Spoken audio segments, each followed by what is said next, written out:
What's up, everybody? Welcome back to the Formula America podcast. We're your hosts, Kurt and Dylan, and today we have a very special guest coming from the UK. You may know him as the Ladder Man on YouTube, or the guy who just films YouTube videos from his attic. Today we have LawVs on the show with us. An awesome conversation. You can tell this guy is an absolute encyclopedia of knowledge when it comes to Formula One information. But man, it was a good talk, Dylan. I had a great time. He is so smart, so well spoken about it, so educated on all of it. I mean, we went for about an hour, and I think we just cut it off because we all have things to go do. But I mean, I could have talked to that guy for another 2 or 3 hours, just for sure picking his brain. Yeah, it was awesome. So if you guys don't know, check him out on YouTube. It's LawVs on YouTube. He's also got his podcast on anywhere you listen to podcasts. He puts out a show almost daily, and we'll get into that a little bit. But other than that, let's get into the chat. All right, so Law, thank you for joining us today on the podcast. This is awesome. You're actually our first guest, so this is incredible. Oh, really? Oh, well, Yep. yeah. The pleasure is my honor. So before we start, I actually want to congratulate you on the YouTube channel, man. I think I subscribed to you either late 2022, early 2023. And to see the growth since then has been pretty incredible. Yeah, no, absolutely. It's I mainly started it just kind of like why I was realizing, why haven't I done this sooner? Because I made content on other topics, and then by 2022 I was realizing, well, that's kind of not really giving me much fulfillment at the moment. So why didn't I just like do this about F1, something I've been following like since '98? So I'm like, okay, give this a go. And yeah, I had a little bit of a taste with the ban hammer from Formula One management. I got like a strike because of live timings, not using footage, not video, just the timings. But yeah, that's something you realize. They got upset about. I just got I was live streaming my reaction to qualifying of the Australian Grand Prix. It's all catalogued on the channel. It's like public knowledge. But it was just like I just got the ban hammer in midstream. It just got stopped and there was a strike because I was using live timings, and that's it. I wasn't showing video. Wow. I wasn't broadcasting Sky Sports F1, just timings, and that wasn't a block. That was a strike. 3 of those, you're done. So yeah, that definitely made me reset. Wow. In a way, I have to thank Formula One management actually, because it actually made me reset and do what I do. So the ladder stuck around. So there you go. Well, I don't know how you do it, because for people that aren't familiar with your channel, you put out a video, like Monday through Friday, pretty much, right? Mm-hmm. 5 times a week. Yeah. That's a lot of work to keep up with that consistency. That comes up with getting up at like 4:30, 5 a.m. in the morning, basically. And I have a coming up 6-month-old, and that kind of is. I was always a relative lark anyway, as in like. There's owls and larks. Larks are more adaptable in getting up early in the morning, but can really struggle at night. Vice versa for owls. So I've always been used to getting up really early. So I was just like, I'll just use the quiet time to just work on scripts. That gives me some time in which to just then record the video, then edit the video. And I'm an editor by trade. That's what I trained up at university to be. So this is what I do. So this is just a freelance gig to myself. So it's just what I do. It's not a bad way to do it. Yeah. So I will say, though, this is kind of weird because I noticed that you're not in your attic right now. Yeah, I know. I breached containment. I know. The problem is, though, is that it's summer, and in the afternoons it gets it roasts up there. And also, I still haven't found my charger. I need to find. Well, I haven't found like an extension cable for my charging port for my laptop. Yep. Once I've got something sustainable, which means that because where the ladder is located, it's the thoroughfare towards our kiddo's nursery and the lounge. So my wife and kiddo have to traverse that while the ladder's down. So I need to find a solution that doesn't trip anyone over. So that's the thing. So I've got to find the logistics there. So this is where I edit all the stuff. So I know it's jarring. I breached containment, all that stuff. Where did the attic come from? Just privacy, or? No, actually, no. My wife's all for what I'm doing. So basically, it's all about. I did a skit for not long after Aston Martin were the first couple of races when they were doing really well. So I was like, congratulations, Aston Martin, you've reached your way to the top. So I thought, what's the top? Oh, I know, up the ladder. There you go, it's different. And it stuck. And then I realized, oh, people like this. So it's definitely part of when Kurt was like, oh, LawVs reached out to us. He was like, he's the guy in the attic, and it was like, oh, yeah, I know what you're talking about. Like, it's definitely a part of the persona at this point. The self-appointed ladder man. And it didn't really help that I found a song on Spotify called Ladder Man. It's a great name. And I contacted the band and they were like, say, oh, this is like a student gig, The Sons of Fire. It's on Spotify. And they said, you can have it if you want. As in to use it as the theme tune for the podcast version.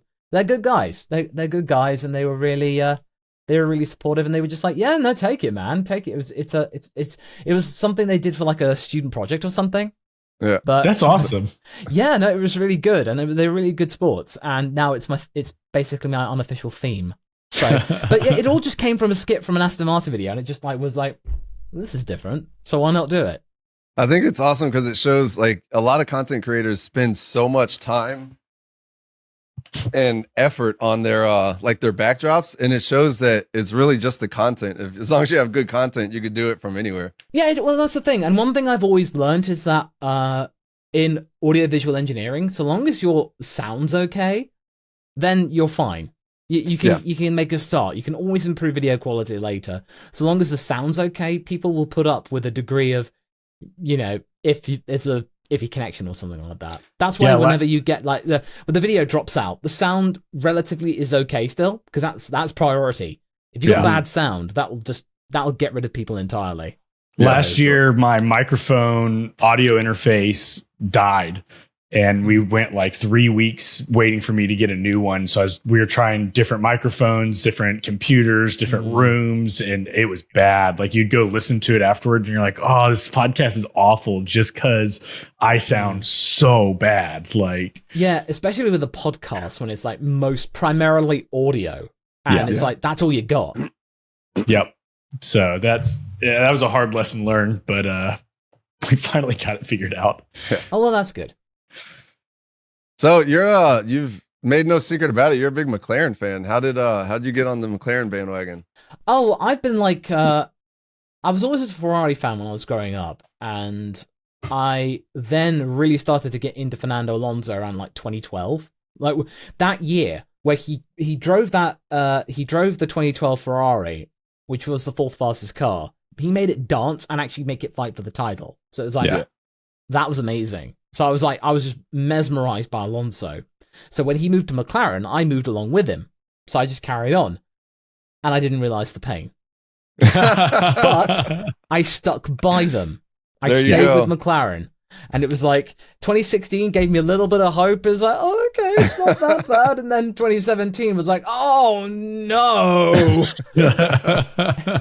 It's just like, oh dear. Oh dearie me. And then 2018 was a bit of a wake-up call for McLaren, because up for the last few couple of years it was just Honda being blamed for everything. Then 2018 was a bit of a humble moment by going, our car's pretty rubbish, so we maybe had something to do with it. So and then I appreciate the rise back to kind of like Andreas Seidel and Zach Brown kind of going, we need to change the philosophy of the team entirely to be a post Ron Dennis team. And I think they've done that. I think, and they're definitely trying to figure out what it's like to be back at the front. I think they've done that with the mentality and the thought process and the perception of the team. They got to stop doing strategy like they're still a midfield team. I think that's their current, like, hey, you need to focus over here a little bit. You're fighting in the pits and strategy like you're not the fastest car, but you kind of are. I think, I do agree, because I feel like Andrea Stella is this year, I think, is a learning exercise. Yeah. It's like, hey, if they win the constructors, that's great, but 2025 is when it's going to matter, and that's the last constant. I feel like, I don't know. I feel like McLaren are trying to figure themselves out, and it doesn't matter if they don't win the constructors. I mean, if they go for it, if they have a shot for it, then cool. Yeah, that's really good. Then they've actually got an opportunity. But the fact was, though, is that we were all expecting third, maybe, and now we're thinking first, maybe. Ooh, Yeah. okay. Yeah. It's different. It's something. This just got interesting. So I think with McLaren, it's just like I was following the rise back up to the top, and yeah, I've just stuck with them, really. Yeah. That's kind of like I'm a McLaren fan as well, and it's the same thing. I was a huge Danny Ricciardo fan, still am. And so whenever he went to that team, kind of like you, I went over to McLaren, and then once he left, I just stuck around and stayed there because I like Lando too. Lando, I like his character. I like, he's a jokester, which I appreciate. So oh yeah, I remember seeing like a statistic is like when Daniel left, or McLaren and he parted ways, like a huge chunk of McLaren fans left. And it was just like, okay. I think the way that Zach Brown handled that probably didn't help with a lot of those people leaving. Yeah, no, I would say that it was it was tragic because especially because I remember like one of the earliest McLaren Unboxed is like when he and Daniel were like having a meeting and then he showed him a little model of Dale Earnhardt's NASCARs. And you see Daniel opening it, he's like, like he's just excited, and then it's just like, hey, if you win a Grand Prix or get on the podium, you can drive that car. I have the big version in my garage. Yes, you can drive it if you want at Austin. And he did. So yeah, I know. Kurt and I walked up to the track as he pulled into the pits, and it was done. We missed could it hear by it from outside 60 seconds. Well, it almost must be like a little bit of such a jarring experience, like he was having the Hendrick Motorsport NASCAR at Le Mans last year. Yeah. Just I remember seeing a shot of just all these little prototype like hypercars. Yes. And then you just got the big NASCAR the monster Camaro. just JB, and then you go and then you just got all the hypercars going. Yeah. No, it's like, you watch the onboard of that car going by him, you can tell people are like, oh my gosh. I think people were just like, they didn't realize what NASCAR was in terms of being near a NASCAR, and then suddenly, oh, that's what it is. And I'm pretty sure that Jensen had a good time of it doing too. For sure. There's been quite a few resurfacing since Kyle Larson made those comments about Max Verstappen, but when Lewis Hamilton drove a NASCAR around Indy, and they called him into the pits like 4 laps in a row, and he kept saying he had radio issues and stayed out and just kept doing more laps and couldn't take the smile off his face. He said it was so much fun to drive. Yeah, well, I mean, you got JPM going into like NASCAR, Kimi Räikkönen having a go. I mean, Jensen's in NASCAR.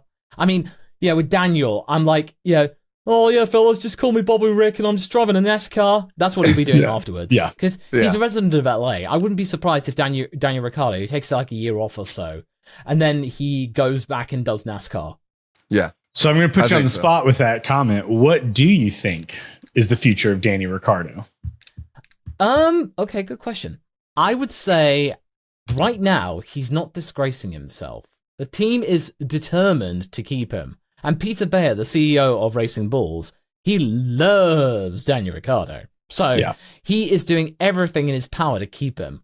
I mean, the Red Bull, they're in a quandary right now in that they've got so many drivers and they don't know what to do with them. Yeah. Although the answer is staring them blankly in the face.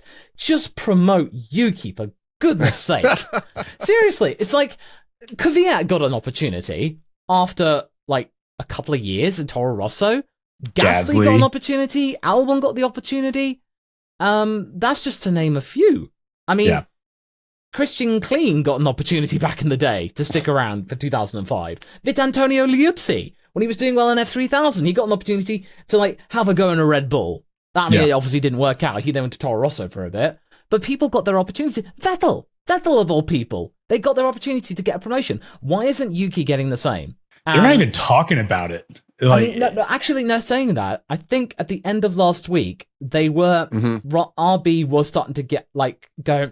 Well, if Yuki does this certain thing, then maybe he might be considered for promotion. So the wording is slightly changing, as in, it's not like they're just ignoring it entirely. They're saying, well, if Yuki were to get to this, if Yuki were able to achieve these parameters, then maybe. As in, it's also right on the heels of Yuki's comments coming out recently and saying how it would be weird not to get the opportunity or to have somebody. He's being quite punchy right now, no doubt. Yeah, as in, like, it's kind of why we all love him. No, he's just kind of like, he's just being really honest. But I don't think he's trying to be antagonistic or anything. He's just being honest. He's just going like, yeah, it'd be really weird if I didn't get a chance. But that wording was frustrated. Perfect. It wasn't disrespectful or anything. It was just like I think you said it best. It was just honest. He said it'd be really weird if they did that over me based on my performance. And you're like, you're kind of right, man. Like it's hard to argue with that. Yeah, it'd be almost like, it'd be real weird if I didn't get selected, wouldn't it?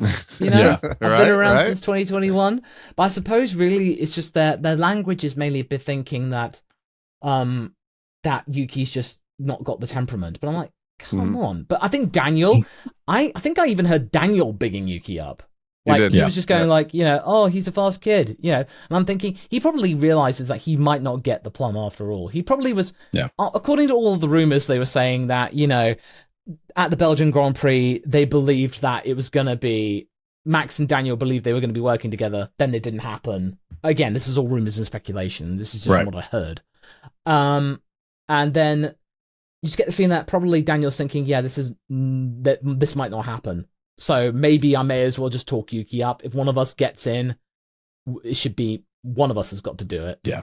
Because you still got Liam Lawson sitting on the sidelines. Well, yeah, because he doesn't do that. If they don't use him, they lose him. Yep. I feel so bad for Liam right now. He's just been hung out to dry. Yeah, well, it's just the thing. The thing is, though, is that one thing that's become really clear in modern F1 is that you really need to have a social media following to get behind. I think what's not helped with Logan is that he is actually quite kind of a shy person. Yeah. And it's taken like the likes of Marcus Ericsson to get him to like come out fighting. But he can fight for his life, especially with James Vowles and all that stuff. But you just get the feeling that you need to have a presence, which is why Liam Lawson, Drive to Survive really bigged him up. And it made you feel bad for him. The fact that, you know, the Three's a Crowd episode from last year, that was quite... you could tell that Liam was angry. Really angry he didn't get picked. And now he's got his own YouTube channel. He's doing socials, all that stuff. And... yeah, he's putting himself out there to get a brand awareness and people recognizing him. So there's always that. And just it's an interesting situation, but it could be easily resolved by just promoting Yuki if they do decide to remove Checo. I mean, I feel like by the end of the Mexican Grand Prix, we'll figure out what's going to happen for the last 4 races. Do they drop Checo after Mexico? Because you know, that's what we talked about. Christian values his life. Just make sure you're on the plane. You're flying away from Mexico. Then press publish. I mean, obviously, of course, I really hope that Checo does do the business. Because there are quite a few tracks where he does really well that are coming up, including Baku. So we looked this up for a couple of podcasts ago because Christian Horner made a comment that, hey, the races coming up are where Checo did really well last year. And so I went back to all the races coming up for last year. And Checo crushed it last year in these races. 2nd, 3rd, 1st place, like podiums. You know, he really did well at several of the upcoming tracks. So I'm hoping he does well. I don't want him to be shamefully leaving Red Bull, but something's got to happen. No, exactly. I mean, I want Checo to get his chance, but equally, I think Red Bull, they've always been known for being cutthroat with their driver picks, and this is just not like them. This is it helps them bring $20 million to the table to pay for Max Verstappen. Oh, probably more. It's probably even more than that. Probably is. I mean, I think what Checo's influence is enough to make Red Bull more popular than Monster Energy in the region. Yeah, I think it's enough to get them over the edge. Oh, Dylan and I have been to the Mexico Grand Prix before. We're going again this year.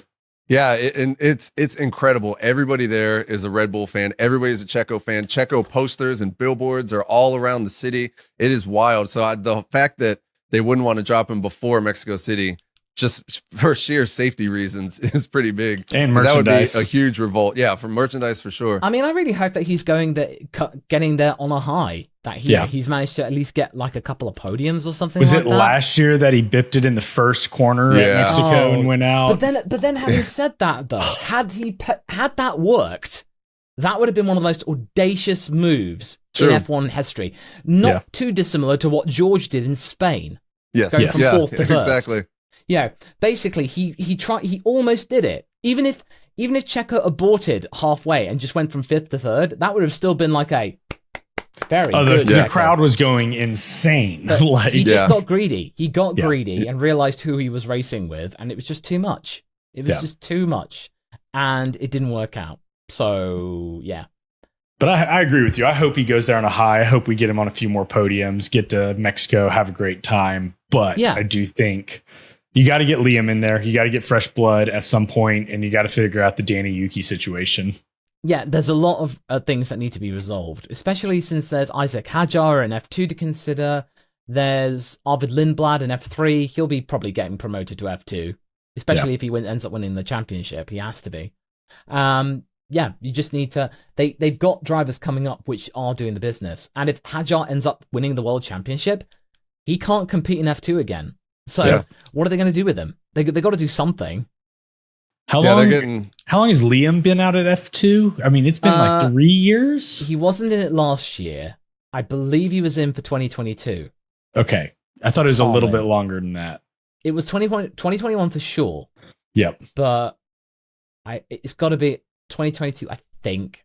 I can't remember off the top of my head. Yeah. But I know he's getting frustrated. Yeah. Oh yeah, of course. Understandably. But what are the other options though if he doesn't go? If he doesn't get a seat for next year? I mean, if the rumor, I don't know. Sauber is I mean that whole thing with Sauber. It's just like I feel like Bottas put out a cheeky social post by having him driving him an Audi with one of the sponsors. So I think he's almost going like, "Hey Audi, pick me." Yeah. As in like, pick me. Here, my number looks really good on this Audi R8. Or that R8 with his 77 on the side of it. I think though Alonso's going to be just flexing his muscles as a manager now because Bortoleto. I think giving Bortoleto a chance because you got to think about it. If supposedly Liberty Media and Red Bull are so keen to keep Checo in Formula One, then surely you want a Brazilian driver back in F1. Surely. You want Brazil to get in with a Bortoleto. Well, and Fittipaldi was in. I thought he was going to get his chance. Was that last year? But it didn't. Oh, Pietro. I mean, Pietro. Yeah. No. I'm sorry. I just don't think he's done his bit, and I don't know. I feel really bad for Pietro. He deserves it for all of the years he's been Haas's reserve driver, but it's just never happened. But I feel like. I do feel like Bortole's got a good chance, and then Brazil will be extremely happy that they've now got a Brazilian back in F1 and a competitive one as well. Yeah, it's a shame that it didn't happen with Dragovic, but you end up as an Aston Martin reserve driver. Good luck. Okay. So speaking of on the reserves, how do you feel about Jack Doohan's chances of getting in that seat for next year? Oh, you're asking a Mick Schumacher fan this question. Look. As much as I would love Mick to get a chance again, I am aware that F1 needs new blood, and there's potentially a chance that there could be up to 5 rookies next year, or 5 drivers who have barely been in an F1 car or just limited experience, including Liam. Yeah, that is exciting, and it's needed. So I'm just like, okay, all right, Jack, if you've got the chops, all right, have a go. Why not? This has been one of our big arguments for the whole Andretti buy-in to be the 11th team. All the politics of it aside, I would love to have more seats in F1 for some more rookies to get into the sport. Guys are still driving in their 40s. You don't have the turnover that we used to. Having more seats allows more opportunity to get more people into the sport to show themselves. And that, in my mind, with the lack of retirements happening for age, is a benefit to the sport to just get more people in. Well, I remember back in the early 2000s, if you made it to 35 in F1, that was old.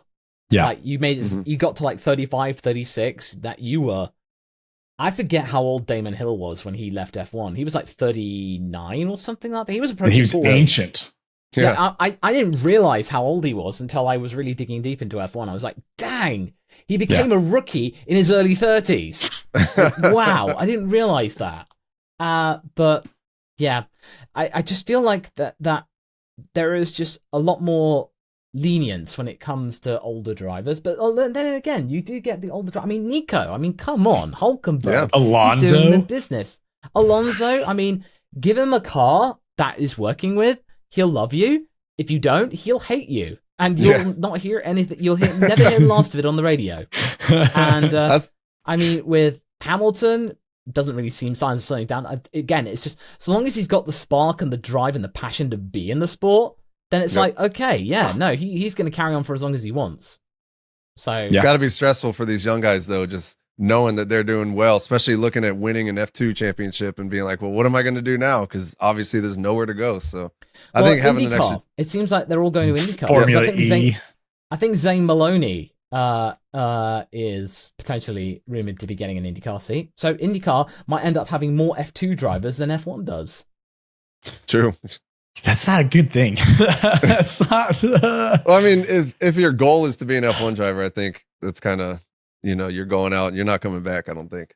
Yeah, but then at the same time, it's almost like a different culture. And maybe you kind of want that because it's like a more relaxed atmosphere. You make a decent living. You get a fandom, which is quite big and it could potentially grow. And, it's just... And you're not traveling over the world. Yeah, granted, your contracts are not as safe as they are in F1 when you do get in and you do well. Because as we've seen with McLaren and Teo, I mean, my goodness. Yeah. I mean, that was tragic. Just, yeah. But, yeah, I do feel like IndyCar is... I think a lot more F2 drivers are looking at IndyCar and going, yeah, maybe I should just have that as a backup. Or Super Formula. Yeah. Super Formula, yeah. Yep. I've seen a couple go to Formula E. That's where De Vries was at too before he came back over. I'm not a huge Formula E fan, but I know that's an option. Yeah, no. There's always, and of course there's WEC.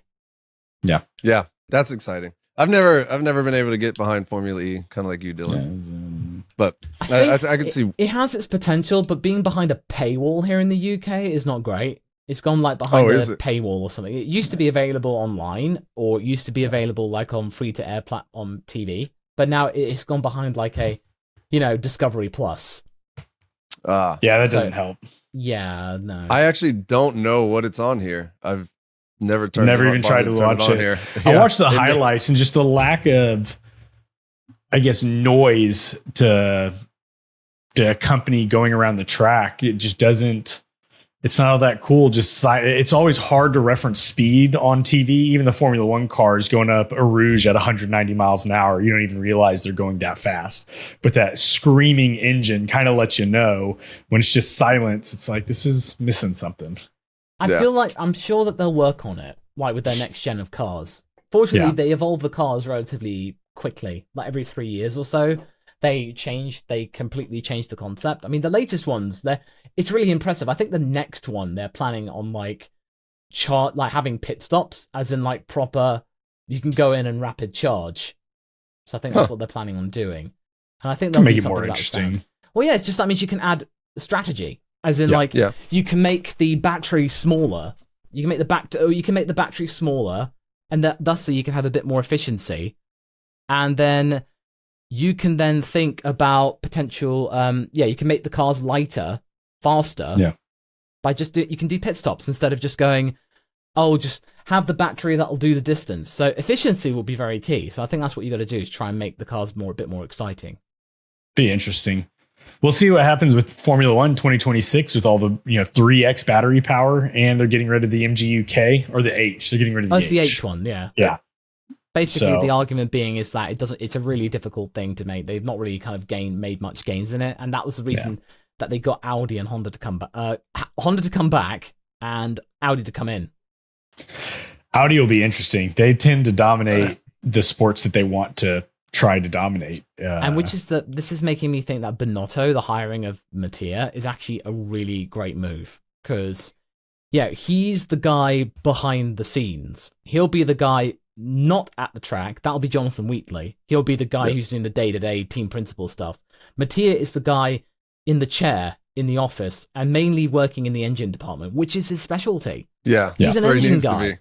And I feel like the Audi were incredibly shrewd in picking him for that role. In that, Mattia, we know you weren't supposed to be in front of the camera. Ferrari sort of just threw you to the lions and you survived. And actually, he turned that team around. He managed to do a really good job, relatively speaking. It was just the fact, in the pursuit of trying to gain speed, they sacrificed reliability.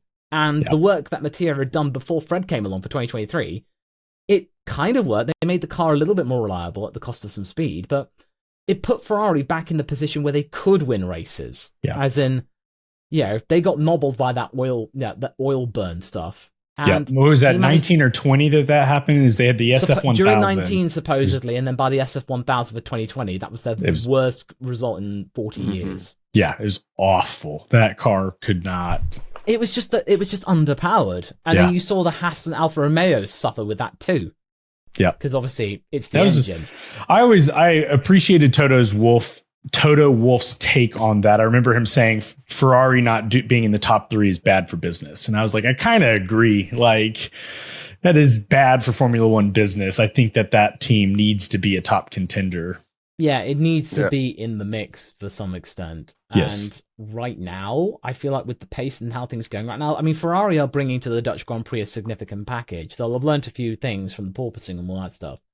But right now, there's a very real danger they might not be in the top 3. Yeah, they're definitely Mercedes, sitting. I think Mercedes, if they get their act together and start becoming more consistent, and they keep bringing upgrades that work, I wouldn't be surprised if they're in for a shout with the constructors. Yeah, if Red Bull falls off and McLaren don't gain as much potential, and actually, interestingly, Checo this is news that's broken right now. He's getting a new race engineer for the next 4 races. So really, they are giving him a brand new guy. Wow! So, for the next how many races till Mexico? I'm not too sure about that, but I think that's all the way through to Singapore. So basically, Hugh Bird is his current engineer. He's been given taking a leave of absence because he's heading for paternity leave. So it's not like it's not like he's been sacked. It's just like right. He's making the most of the fact that he's obviously become a dad. Congratulations. So now Checo's getting an immediate guy. So this is something that's going to make things either. So it's Richard Cook, a simulated performance engineer. This is coming from Planet F1. Okay. Will move into a performance engineer role as a result. Bird will be in place at Dutch Grand Prix to oversee the work of President new Richard Wood, performance engineer who's been with Milton Keynes for 11 years. So basically, Hugh Bird's there in a supervisory role, and then for the next 3 races, he'll be back at home. So for Monza, Azerbaijan, and Singapore. It'll be up to and including Singapore. So basically, this could go one of 2 ways. Yeah. This could either help, or it could make things worse. Yeah. And if you remember what happened in Miami, Valtteri got a brand new guy without being told. And then you remember that he almost collided with Piastri. Yeah. And Bottas was like, "Whoa, you should have told me. Why didn't you tell me?" Yep. So because then it was like stressful. 2 races later, Leclerc got a new engineer, which we're all kind of interested to see how that went. And I think it went about as smooth as it was. There was no commentary on it, so it went pretty good. But I mean, it was okay. I mean, it was just like, there was there was a lot less of "we are checking, we'll come back to school," and there was less of that, and it was more about him motivating Charles, which is very important. So it was just this is interesting. This could go well or it could go badly because you got to get to know the guy. This has got to be pretty stressful for Checo, somebody who's in a position right now where it's kind of like all the marbles, right? You have to perform at this point, and now you're getting a new engineer, which that's a super important relationship for a driver. But fortunately, this guy has been around Red Bull for a while. So it's not like a completely new guy. So it's probably somebody he already knows. And I imagine that Checo would have been, asked, "Who is this guy okay for you? Do you get on?" And it'll be up to Checo to say yes or no. I'm sure it wasn't a complete surprise. The guy knew that he was going to have a baby, so they've probably been planning it for a bit. Yeah, I would say so. He probably knew he's having a baby. He probably. Oh yeah, of course that bit, yes. But in terms of like the replacement option, I'm sure that he knew. Yeah. So I haven't heard yet, and I haven't researched it recently. Is Bono going with Lewis to Ferrari? No, he's not. I believe he's staying put at Mercedes. So the likelihood is that he'll end up being Antonelli's race engineer, because it's quite obvious that Kimi's going to get that role. Yeah, I think so. But as far as I can tell, Ferrari's already got 2 major signings from Mercedes: Loic Serra and Jerome D'Ambrosio. Jerome was meant to be the successor to Toto. That was he was being trained up to become the new team principal of Mercedes should Toto retire. but now he's gone to become Fred Vasseur's second in command. Yeah. So, and then Loic Serra, he's gone now. No one was quite sure what he was going to do, but I think he's now become the new technical director. So he's replaced Enrico Cardile, who's gone to Aston Martin. Right. Which means that probably Adrian Newey's not going to Ferrari. Yeah. Heard a lot that he's probably not. And one of the big things I heard is one of the things he was wanting was veto power, and Fred said no. Yep, that was it. Basically, and I think also Benedetto Vigna, the CEO of the Ferrari car company, also was balking at the money, as in was balking at the price tag. Yeah. But then again, it was like, yeah, you're prepared to. But then, as Fred said, obviously, Adrian wants to bring in his people. He wants to bring in people. That's not the way you do things at Ferrari. It's like, that's the thing. You got to remember that if you work for Ferrari, you work for Ferrari. Ferrari does not work for you. Yeah. As in, you are part of the. You're part of the company. You are part of the prancing horse. You are not bigger than it. And I'm sure that Lewis is well aware of that too. Yeah. As in, like, but Lewis has been great friends with the CEO from Ferrari for years and years. He's got to understand the culture over there. Oh, absolutely. I mean, that would have been I think Ferrari, Lewis just gets it. As in, like, he understands that. He understands completely what Ferrari is all about. And so he fully gets it. And I think if he didn't get it, he wouldn't have gotten the role. Yeah, I agree. Yeah, I'm definitely excited to see Lewis suiting up in that red jumpsuit for the first time. Well, supposedly they're sorry, I didn't mean to interrupt, but Ferrari are looking to what Lewis's preferences are in terms of development of the car. Because if you think about it, announcing it, I think it makes sense because they announced at the beginning of February, and the deal's probably been done since Christmas last year. Yeah. Then surely they would have looked to what Lewis has been saying, especially last year. He was talking about, oh, I don't like the W14, and they're not listening to what I say. I prefer this, and that. And Ferrari will have spotters and people looking at what the driving style of Lewis is all about. And they will just go, Lewis likes this. Okay, write that down. And what do you Lewis think has been super vocal about how Mercedes is not listening to him, and he's not happy with the way the car drives. And so it's understandable if Ferrari had been paying attention. Yeah. So give him and also they've contracted him for 3 years. So surely they would want to give 2025 as much, give him as much as possible for that first year. You don't want him being in a holding pattern for a year. No. Because who knows, by 2027 he might call it a day. And then that's a year of your time with him wasted. Yep. I'm excited to see, and I think I've heard you talk about it before too, is the Team LH going over to Ferrari, and if Ferrari is ready for that and all the stresses that are going to come with that, because we all know Team LH can be pretty wild as a fan base. Yeah, very vocal about anything, especially strategy issues or anything like that. That go against Lewis. So I get the feeling it's going to be their biggest wake up call ever, because Charles and Lewis are the two biggest influencers on the grid. In terms of interactions, like chatter online, Charles supposedly has more than Lewis.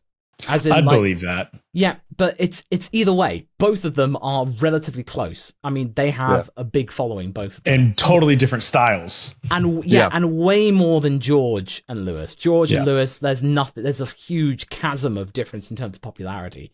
Charles is right up there. And the two men themselves have done the best they can to get to know each other. And I commend them for doing that. I think that was a really good idea.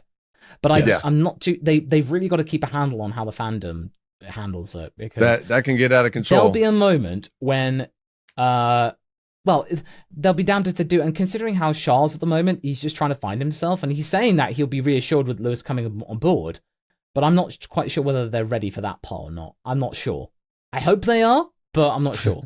I want Charles to get his mojo back. He was so fun to watch. I feel like he's just been beat down. It's like, come on, man, let's get back on the horse. Like, I want him to perform well. So it'll be really interesting to see how that dynamic plays out. Yeah, and I think Lewis will do his best to be, to help him out. Lewis is a respectful driver. He's not Ocon.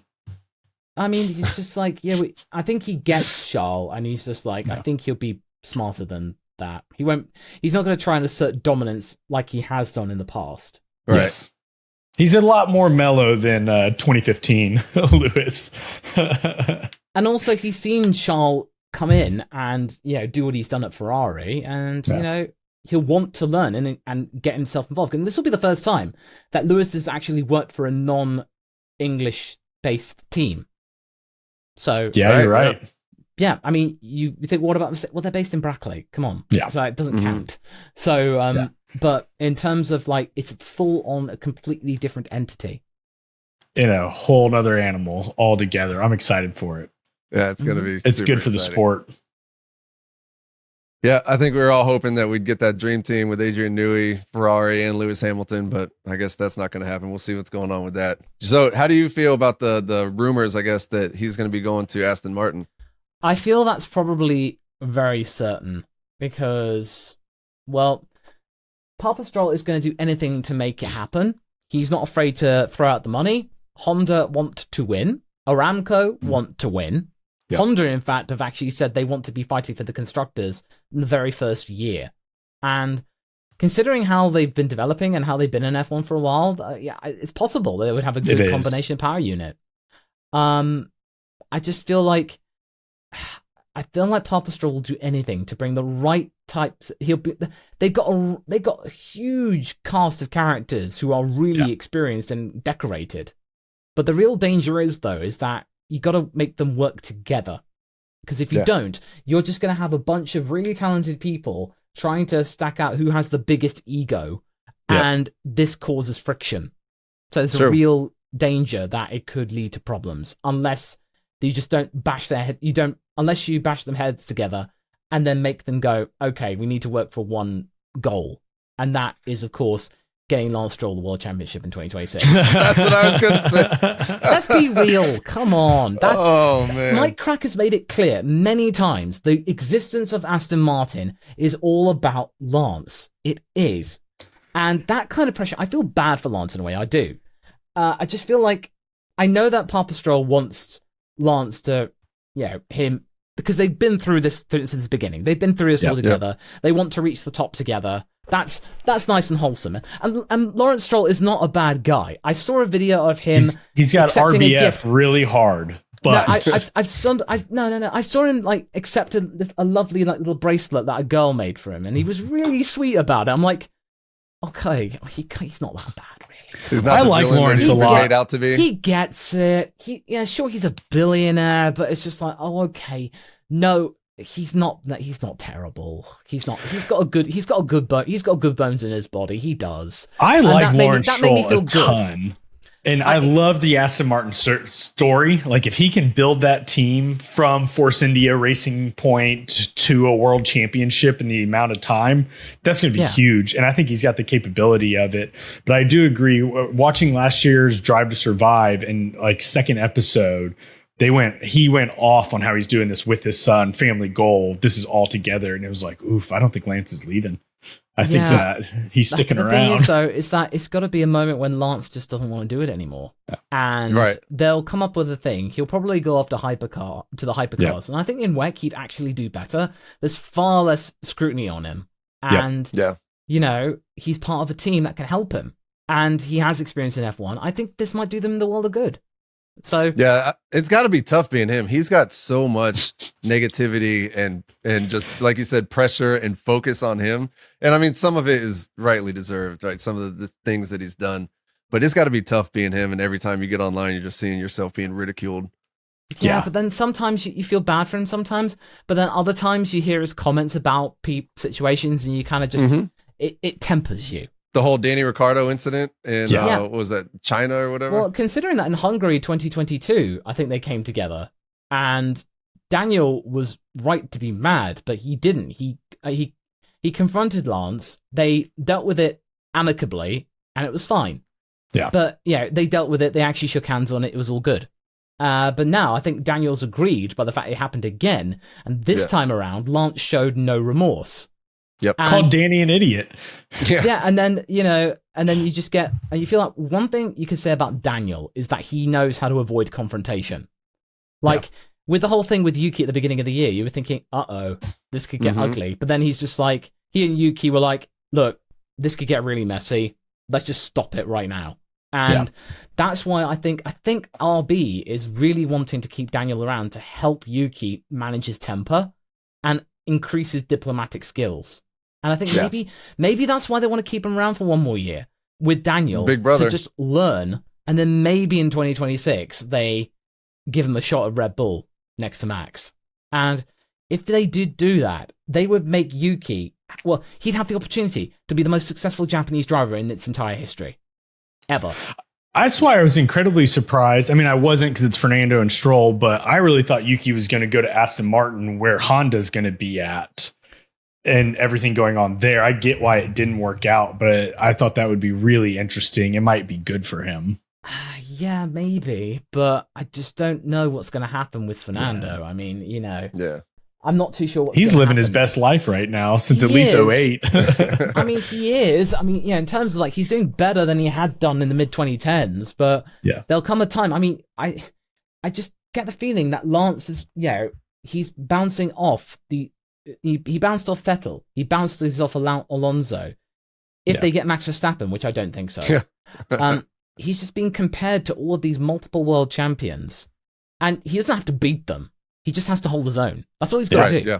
And you just go, look at Lance Stroll. He's actually not been completely ground into the dust.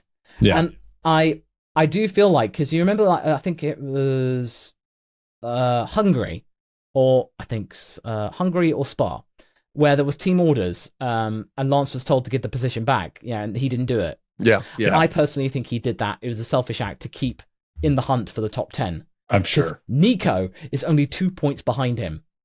And that wasn't Spa. That was the one with the debacle with McLaren, where they were begging Norris to give it. It was Hungary. I knew it was either Hungary or Spa. It was relatively recent.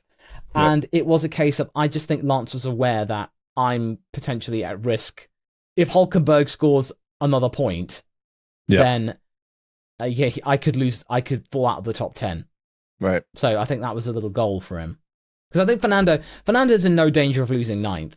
Because I think he's there for the rest of the season. Like, best of the rest, basically. Yes. Yeah. But Lance, though, he's like right in the mix with Yuki and Nico. So that's that thing. That's his own little challenge to stay ahead of them. Oh man, I'm watching the highlights of Zandvoort last year. Alonso in second place. I'm excited for. I love these races that favor the old guys, the old style tracks. I love watching Alonso and Lewis on these tracks. I'm excited for this weekend.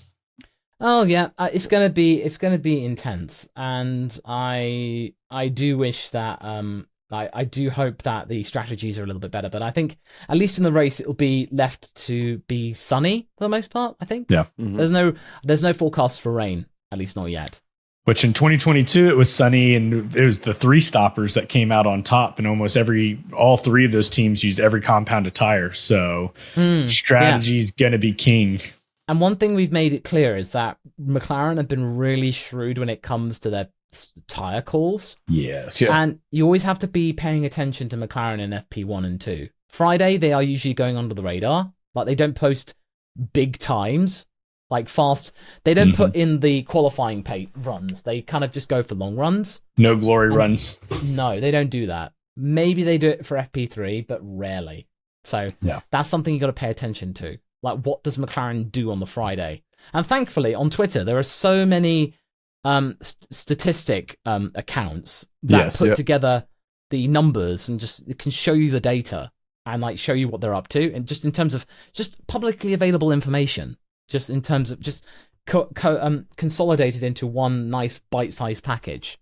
Yeah, Twitter's great about that, and you also have some on Reddit, like the guy that does the Destructors World Cup, and that guy. That guy's work is Base Pro 24 Chevy. Yeah, that's what it is. No, his work is.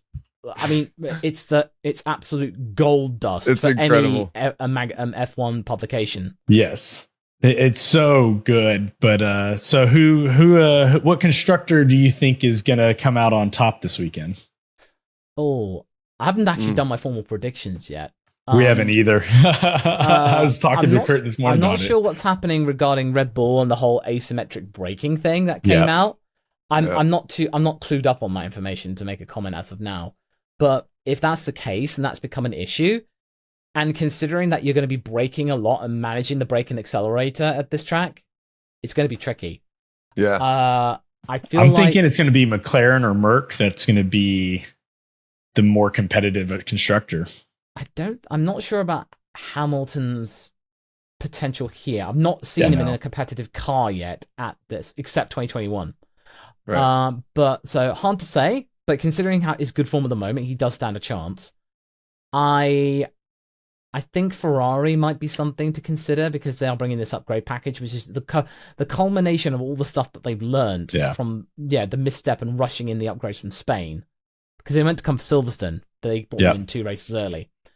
So I think they'll bring something to the table. So I don't know.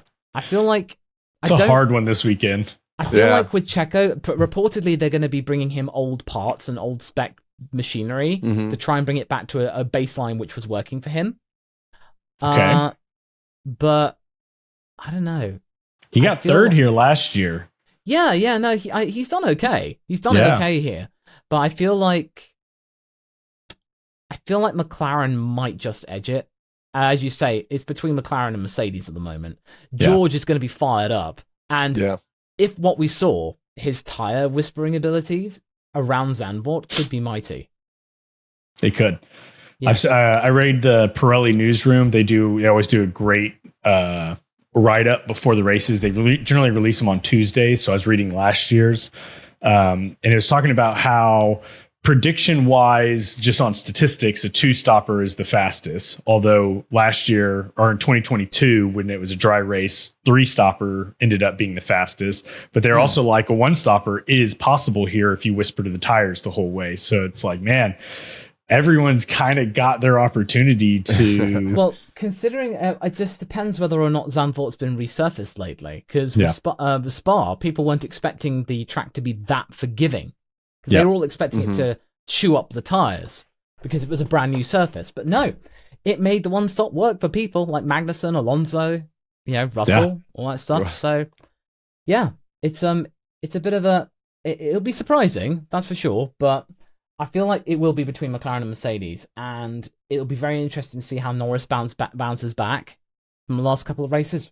Yeah. Because it's, I think I've noticed a change in the waters of social media. It seems like whenever Oscar posts something now, it's usually gold dust. Like, it's gold, as in, like, it's like he doesn't post all that often, especially during the summer, but when he does, it's usually people just eat it up.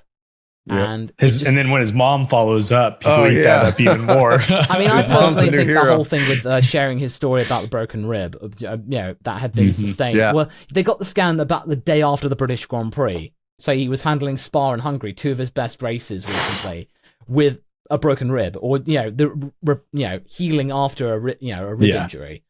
That was a power play. That was like, that was annoying. I still won anyway. And I could have won the Belgian Grand Prix had he not overshot the pit garage, I think. Yep. He lost 2 seconds, and I think that would have been enough to get him past. Yeah. So it was so close. It's so fun to watch right now with those two. Yeah, but I know.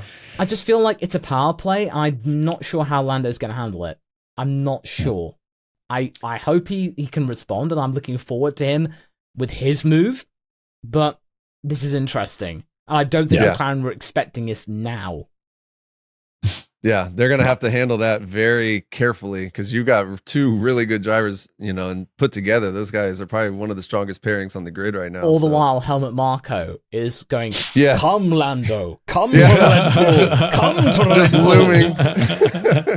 Just peeking his head around the garage. And then Max will be like, oh, best buddy, good to see you, man. And then Lando's like, I'm not your best buddy.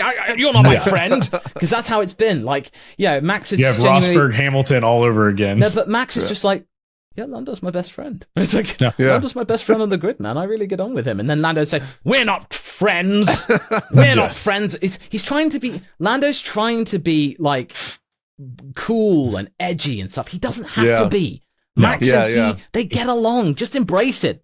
They're friends, and it'll be tested for sure. But just don't try and say we're not friends, because I've seen those things, and I'm just like, oh, come on. Yeah, you can be friends off track. You can be, of course. But it's just like, Max is not afraid to go. Lando's my best friend on the grid at the moment. So there you go. Even after the whole Austria debacle, Max was like, I don't care what happened with the penalties. The only thing that matters to me is that Lando's okay. And now I talk man, that's the nicest thing Max has ever said about anybody. I do feel like he actually has feelings.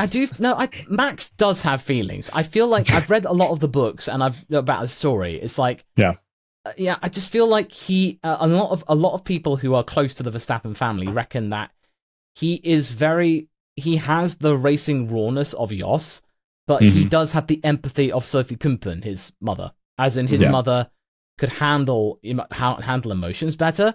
Because there are so many instances of him with Penelope, and the cats. Yeah. He's got loads of cats at home, and he just like he gives them towers, and he loves his cats, and it's just like Danny Ricciardo went on a whole rant about how awesome Max is and how funny he is and how great he is. That's the thing. I just don't. Max isn't a monster. If you were friends with him off track, you think he's fantastic. As in, he has time for you, and he's just a big geek who wants to play games all the time. He just wants to race, and apparently even if he can't bring his sim rig to a race, he'll bring a laptop and a controller to help out with setting up, doing setups for his team for races. Not like racing for them, but just helping out with setups. Yeah, it's incredible to watch. I love how into it he is. Yeah, I just feel like people should be aware that, on track, he can lose it, and he does have a fiery temper. Of course he does. It's akin to the days of Senna and Schumacher. Schumacher, I was a fan of Schumi, and I still am. I still am, but he was a ruthless son of a gun. He was... Oh, yeah. I mean, just so many times, he would just bend the rules to get an ideal outcome. I mean, obviously, one of his worst outcomes was 2006 Monaco. I mean, what was he doing? That was just no. And then almost. But you gotta toe the line to find the line. Of course, yes. And the fact is, though, with Mika's just like, Michael, you can't do that. That's really dangerous. And Michael's just like, I don't see the problem. What's your problem? I don't see it. I respect your opinion, but I don't see the trouble here. And then Mick is just like, okay, but they respect each other. So I just think Max is old school. If Verstappen was around in the 2000s or even in the 90s, people would just be saying, wow, he is cold. And he would have the same aura as Senna and Schumacher at that time. Whereas now, because social media is so rampant, it's just, I feel like, I don't know. I just feel like the honesty of Max does rub people up the wrong way. Right. Yeah. I totally agree with that. Well, man, I know you're running out of time here, so definitely appreciate the talk, man. This has been awesome. We're so happy to have you on here. No, today. Thanks for having me. And it's been incredible. So hopefully we can do this again, man. But I think that's probably going to be it. You got anything else? Not really. Just if you want to find me or anything, LawVSX on Twitter, LawVS on YouTube. Just type Ladderman, you'll find me. Check it out. I will say one of the probably most impartial and competent Formula One content creators out there right now. So I mean, say if I do show my bias, I tell you. It's like, yeah, exactly. If I'm talking about Oscar, I'm just like, hey, I'll hold my hand up, and I'm an Oscar Piastri fan. So don't think I'm biased. I know I am. I'll let you know ahead of time. Yeah, exactly. All right, man. Well, once again, thank you. We appreciate it so much. No, thanks for having me. Take care. Yeah, you too. See you around. All right, see you.